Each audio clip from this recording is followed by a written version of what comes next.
Hello everyone, Zelarinth here, and for today's video on Umamusume, as you may have seen with the December schedule for the end of the month, there's kind of a decent gap between our current Uma and support card banners and the next one that has Meijou Dober and those support cards. And my guess is going to be because of this new event coming up, the Fuji Kiseki's Showtime event. And so this one's going to be coming on December 24th, and that's the event that I kind of want to talk about here today because it is one that you absolutely do not want to miss. And so let's just go ahead and get right into it.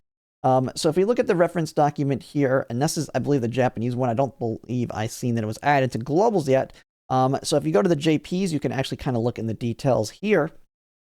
But the main reason that you're going to want to not miss it is because it has pretty significant rewards in it.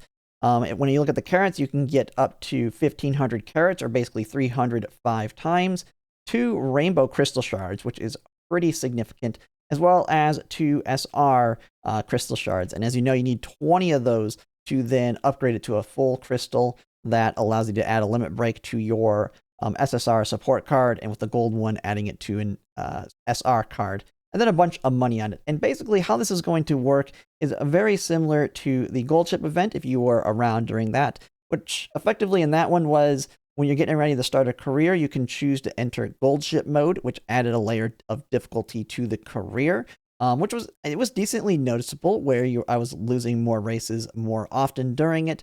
But as you go through the career, you're accumulating points towards unlocking all of the rewards on that one. Now this one's a little bit different, is there is 5 difficulty levels, as you can read it down here.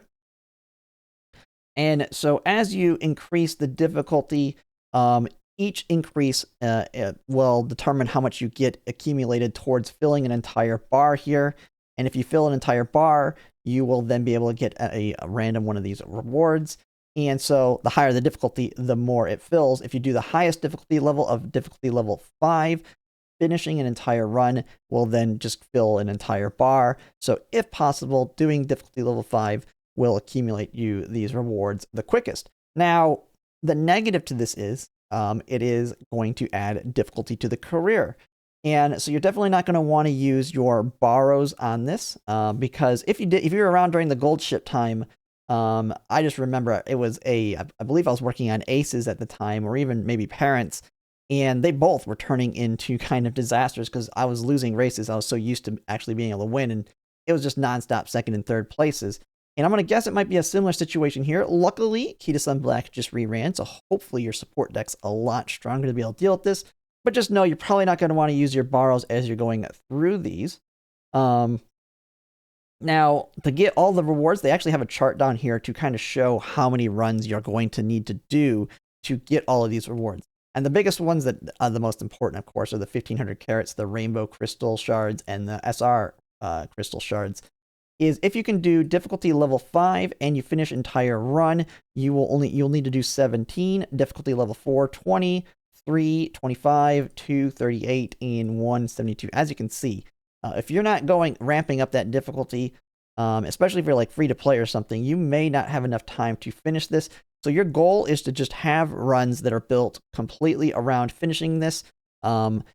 So pretty much basically an ace run without the fact that it's probably not going to be a strong ace for Scorpio Cup. So just whatever is a strong Uma that you have that easily completes it. One that I kind of like is Summer Maruzensky. She really doesn't have any problems finishing a career if I barely try on it.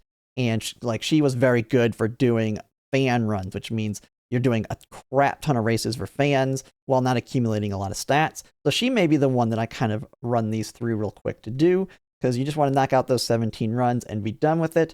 Now, the advice it actually has here is you might want to just go with level 4, so it's a little bit less difficult, because it only increases the amount of runs you need to do by 20.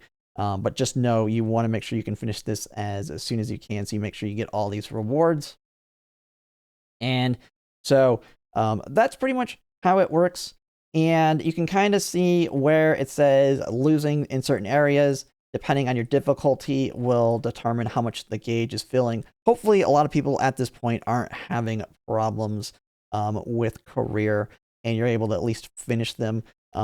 That's never really been a problem anymore at this point, more so It's just getting the right stats and stuff when it comes to building my aces. So hopefully difficulty level 5 doesn't make it too difficult for most people. And you can just knock out 17 or 20 runs and finish it. Now, just like we've seen with the current story event, you can use double TP to get double the value. So if you're someone who has limited time, you can then just use the double TP, and it'll only take 11 runs or 10 if you do level 5 to completely finish off and get all the rewards. For those with limited time, definitely take advantage of this to just make sure you don't miss it, because these SR Rainbow Crystal Shards are quite important. But that's pretty much all there is to this event. It's fairly simple. And to kind of see why getting these shards is so important, you probably already noticed with our 2 career events, we got 3 possible in each, as long as you got all the way up to that 920,000, I think, points to get the last Rainbow Crystal Shard. You can get 3 in those, but you need 20 to make the full Rainbow Crystal to get to add a limit break to one of your SSR cards. And I had seen with Momo, or I think it's, Moman had actually covered how many we're going to be getting, at least over the course of the next 2 scenarios. But we can kind of estimate we'll probably get about the same amount, as the scenarios last on the same length, at least for a little while, and then until they get shortened down the road with future ones. But when you kind of look at how many of these Rainbow Crystal Shards we're going to get per event, you can look at all of what we're getting through Unity Cup and make a new track here. If you get all of them, that means every single one of them, you're going to get 23 Rainbow Crystal Shards and 26 SR ones. So that's effectively 1 limit break that you can add right here if you get every single one of them. Missing 2 of them, which would be this event, would bring you down to 21. So just missing that, or missing the single ones on the stories, can knock it down, and you might just completely lose out on finishing a Rainbow Crystal going into Make a New Track. As you can see with Make a New Track, it becomes even more. I mean, we get on that one. I believe it's because there's a little bit more time on this one versus this one. We got the new stuff introduced. So I'm going to guess this is going to be kind of the normal for an entire story arc, especially when I believe they add in even more events that add them, that we will get 31 here and 35.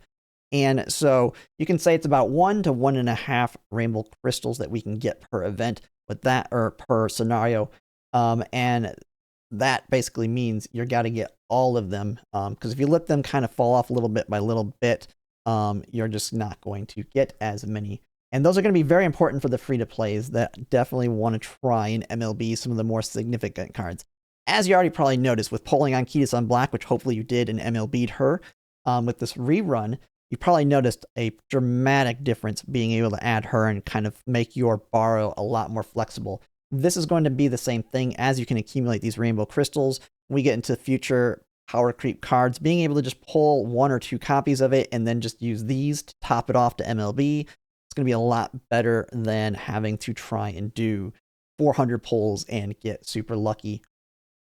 But yeah, that's pretty much it. That's Fuji Kiseki's Showtime event. Fairly straightforward. Just make sure not to miss it. But that'll be it for now. And if you like my content, if you could like, comment, and subscribe, it really helps. And thanks for watching.